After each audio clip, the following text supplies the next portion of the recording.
여호수아는 지금까지 하나님께서 이스라엘의 조상 아브라함을 택했을 때부터 그들이 가나안 땅에 들어온 시점까지를 회고하며 그동안 베푸셨던 하나님의 은혜에 대해서 이야기해 주었습니다. 그리고 오늘 본문은 앞으로 이스라엘 백성들이 세상 가운데 어떻게 행함으로 나아갈 건지에 대해서 전달하고 있습니다. 첫째로 그들에게 말한 것은 그들의 조상은 아브라함이었습니다. 하지만 아직까지 그들에게 익숙한 문화는 애굽에 살았던 삶의 모습이었습니다. 본문 14절을 보면 이렇게 말합니다. 그러므로 이제는 여호와를 경외하며 온전함과 진실함으로 그를 섬기라. 너희의 조상들이 강적족과 애굽에서 섬기던 신을 치워버리고 여호와만 섬기리라. 애굽에서 우상은 일상생활이었습니다. 출애굽하면서 보여주었던 10가지 재앙은 애굽 땅에서 그들이 살면서 섬겼던 우상들을 상징하는 것이었습니다. 농사를 잘 짓게 하고 생명을 갖게 하는 등 모든 것들이 우상과 연관되어져 있었습니다. 하나님을 알기 전 이전에 익숙했던 모습들을 내려놓으라고 오늘 본문은 말하고 있는 것입니다. 그리고 이제는 주님만 섬길 것을 정착하는 이스라엘 백성들에게 말해주고 있습니다. 그리고 두 번째로 여호수아는 이스라엘 백성들이 어떻게 정착민으로서 행함으로 나갈 것인지를 또 말해주고 있습니다. 어떻게 말하면 우상을 섬기지 말아라 하는 똑같은 말이지만 여호수아는 자세하게 어떤 우상인지에 대해서 말해주고 있습니다. 본문 15절을 보면 만일 여호와를 섬길 것이 너희에게 좋지 않게 보이거든 너희 조상들이 강 저쪽에 섬기던 신들이든지 또는 너희가 거주하는 땅에 있는 아모리 족속의 신들이든지 너희가 섬길 자를 오늘 택하라. 오직 나와 내 집은 여호와를 섬기겠노라 하니 이전에 익숙한 우리의 삶에 가지고 있는 우상도 내려놔야 하지만 앞으로 우리가 정착해야 하는 가나안 땅에 남아있는 우상들 또한 우리들이 가까이 해서는 안 된다는 것을 말해주고 있습니다.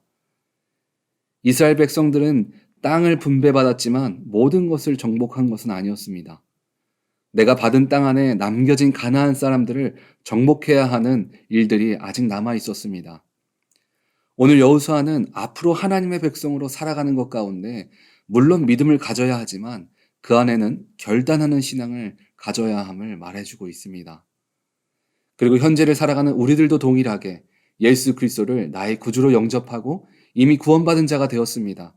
하지만 그 믿음 안에는 우리가 하나님의 자녀로 결단하며 나아갈 것들이 있다는 것을 기억해야 합니다.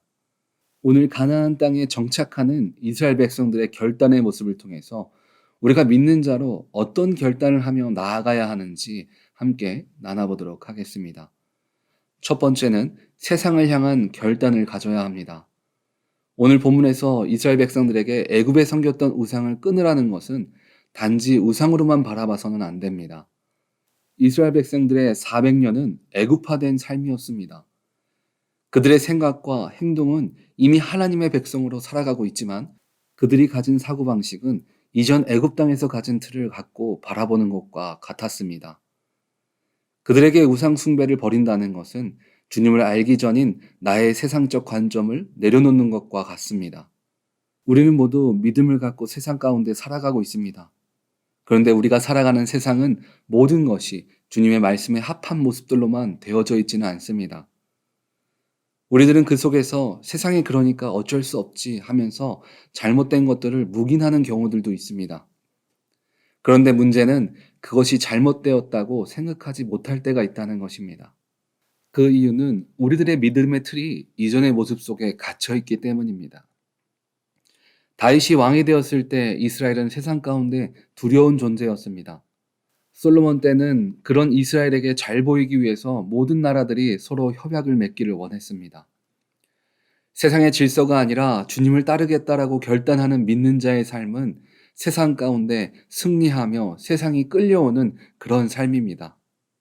그런데 왜 많은 사람들이 믿음을 갖고 있지만 변하지 않거나 세상 가운데 끌려가는 삶을 살아갈 수밖에 없을까요?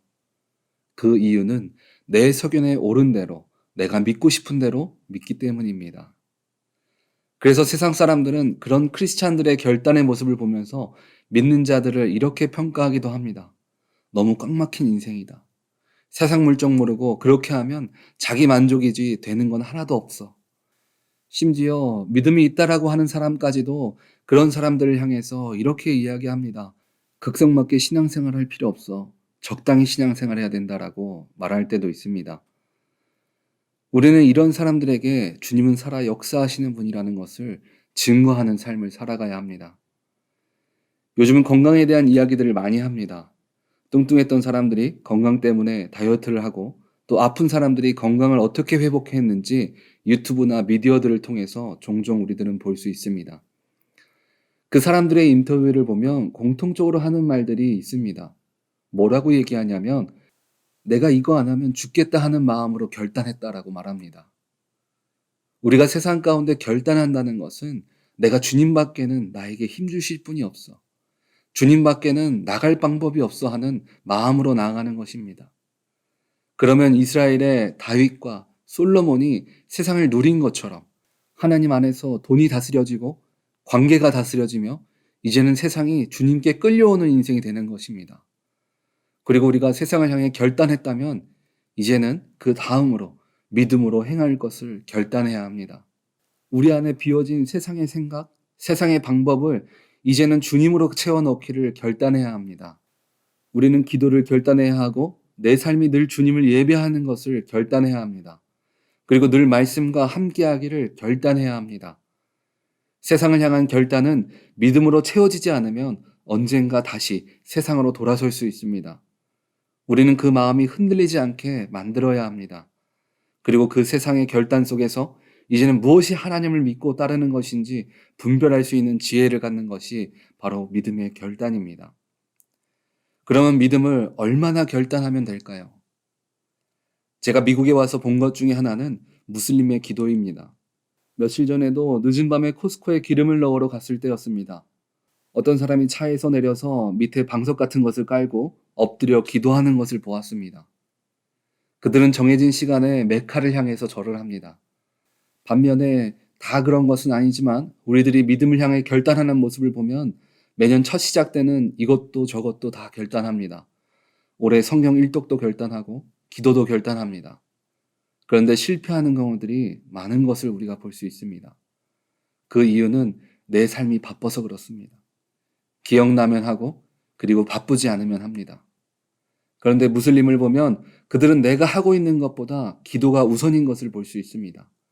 내가 몇 시간을 기도하고 몇 번 성경을 읽는 것이 중요한 것이 아닙니다. 기도가 우리의 인생의 우선이 되고 말씀이 우선되는 것이 가장 중요한 것입니다.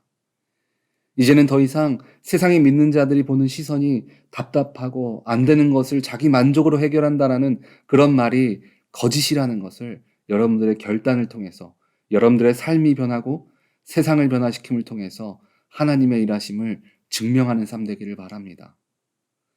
우리 오렌지 한인교회 성도님들은 세상 가운데 이제는 내가 주님의 자녀라고 결단하고 믿음으로 결단함으로 세상을 뛰어넘어 역사하시는 주님의 영광이 모두 여러분의 인생 가운데 복된 모습으로 나타나시기를 주님의 이름으로 축원드립니다. 아멘.